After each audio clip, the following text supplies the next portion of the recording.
Hey guys, it's Generalkidd here. How's everyone doing today? So, for today's video, we're going to be revisiting the secret flamethrowers in the campaign of Halo 1, also known as Halo Combat Evolved. So, as you probably know, in the multiplayer, starting with the original PC version that is, they added a new flamethrower that people could use, and it was a pretty cool weapon. But the flamethrower actually already existed in the campaign. It was just hidden in the game files and had to be spawned out with mods. And I actually did take a look at that on the anniversary version on the 360 of Halo 1. And we're going to be doing that again with MCC now. But before we get into that, I want to first announce an awesome giveaway from my sponsor Instagaming, where you can win any game of your choice. You can find a link for this giveaway in the description below. So if you want to win the game of your choice, any game at all really, then all you have to do is click on the link below and enter the game you would like to win. You can also click some of the additional blue buttons for more chances to win as well. But that's it. That's all you have to do. And after doing all that, you're entered in the contest to win the game of your choice. But make sure to act fast because this giveaway is for this month only. Okay, so here's some original footage from the video I uploaded a year or two ago, where on the anniversary version of Halo 1 on the Xbox 360, I spawned in the flamethrower in campaign on a mission to the library to see what it's like, because there wasn't too much footage at the time of the flamethrower in campaign, as far as I remember. So at the time when we picked it up, you could see in the top left corner, the HUD is actually broken for the flamethrower. And in anniversary graphics, the flamethrower is also invisible, including all its effects and everything. But it was functional, it's just the HUD was broken on the 360 version at least. I don't know about the original Xbox version, but at least on the 360 it was broken.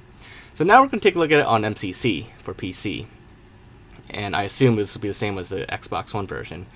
But now, the flamethrower still spawns in correctly, which I was actually a little bit surprised. I thought something would change with it, because, you know, if you remember, the gravity rifle was broken on MCC PC.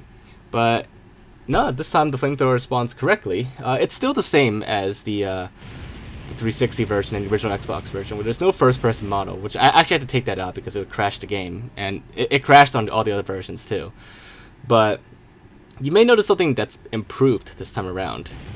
If you look at the top left corner of the HUD actually is fixed. It's correct. So if you remember my video like a couple weeks ago when Halo 1 first came out on MCC PC, I did a video about what still works and what doesn't work anymore, as well as what works worse or better on MCC PC. Well, this time the flamethrower actually works better on MCC PC, even though it was cut from the game. Alright, so in that original video at the time, I assumed that the library was the only mission that had the flamethrower on it hidden in the game files. I was not aware at the time that the mission keys also had the flamethrower hidden in the game files, cut from the game. So it seems like the flamethrower was primarily meant to be used during flood missions for the most part, and ultimately it just never made it into the final game. But here it is, mission keys. The flamethrower is the exact same, of course. It's the functionally it's the same, visually it's the same, everything's the same. So it's no different from the one on the library, but it's still here in the files and it can be spawned in. Also, I do want to point out that it's different than the one in multiplayer. If you haven't noticed that yet, the fire, it's like it's almost like a beam of fire when you shoot it in campaign. Whereas in multiplayer, it's different. It's like a hose of fire, so to speak. Now, in the original video, I never really showed a good third-person perspective of the flamethrower. So this time around, I'll show you guys what it looks like in third person when Master Chief holds it. So in anniversary graphics, because there's no anniversary texture for it, it's just invisible. But the animations still work, like the melee animation. It just looks weird because, it's invisible. But in classic, it works fine.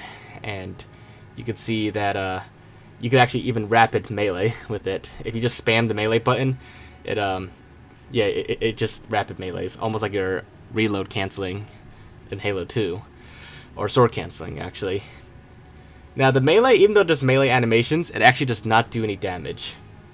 If you melee someone up front with it, or an enemy, nothing happens. The animation plays, but there's no impact and there's no damage. So that's one thing that was never fully implemented on the flamethrower, among a few other things. But yeah, so there you guys have it. That is the secret flamethrower is hidden in 2 campaign missions on Halo 1 that never made it into the final game. But yeah, so hopefully you guys did enjoy this video and found it to be interesting, and hopefully that new information that we added on top of the original video was also pretty enlightening. But If you guys did enjoy this video, then as always, make sure to leave a like. Leave your thoughts in the comments, anything else for me to check out or look into, or any mysteries for me to tackle, or things for me to explore.